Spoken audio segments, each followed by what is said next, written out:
When we imagine a gold miner, the image of a lone prospector with a pickaxe usually comes to mind. But look at this high-angle view of a modern open-pit mine.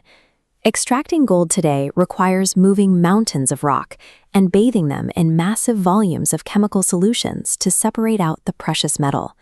To pull that gold out of the ore, the global mining industry relies almost entirely on one highly effective but highly lethal compound. You can see it in these laboratory containers, sodium cyanide. The efficiency of cyanide comes with a steep toll.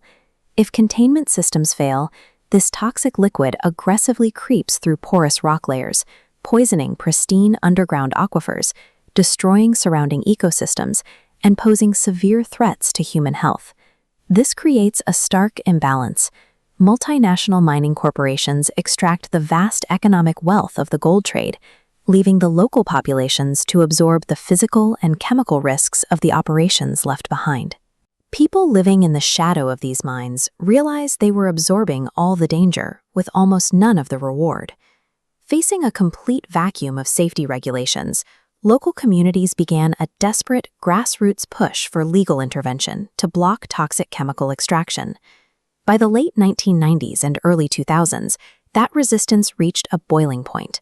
Citizens mobilized, marching behind banners demanding an end to toxic mining practices and successfully halting massive extraction projects in their tracks. In 1998, a citizen-led initiative in Montana officially banned the use of cyanide for gold mining and heap leaching across the state. A few years later, in 2002, Costa Rica followed suit by suspending all new cyanide leaching operations nationwide. These community victories quickly triggered a jurisdictional war. This map of Argentina illustrates the friction perfectly. Over several years, specific provinces like Chubut, Rio Negro, Tucumán, and Mendoza legally banned cyanide mining within their local borders. Yet, even with large portions of the map turning red to reject the chemical, the Argentine federal government refused a nationwide ban, prioritizing the extraction economy over provincial safety laws. In the United States, federal power crushed local resistance. When Colorado counties attempted to pass their own bans against cyanide mining, the state Supreme Court ruled that federal extraction laws take absolute precedence over county-level regulations. With local governments frequently overruled by higher courts and federal extraction laws, communities realized that regional bans weren't enough. The fight against cyanide escalated from isolated protests into international economic and supply chain warfare. The battle reached the highest levels of global governance. In 2010, the European Parliament voted to urge a complete continent-wide ban on cyanide extraction. However, the European Commission refused to formally recommend the legislation.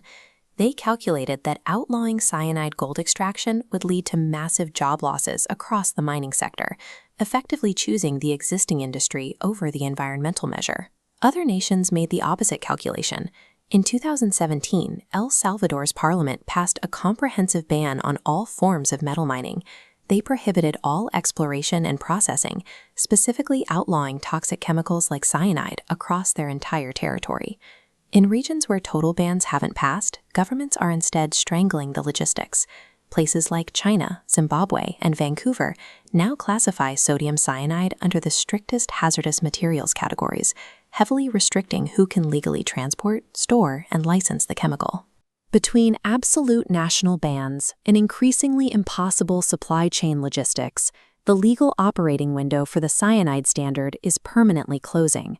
For the thousands of active gold leaching plants scattered across the globe, this shifting legal landscape creates an immediate operational crisis.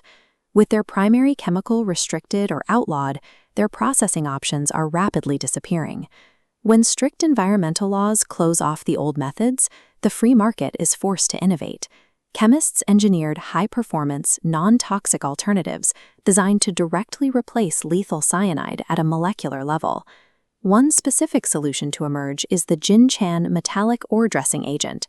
It's a low-toxicity gold leaching reagent engineered to integrate flawlessly into existing cyanidation equipment, including carbon-in-leach and heap leaching systems, requiring zero major operational changes.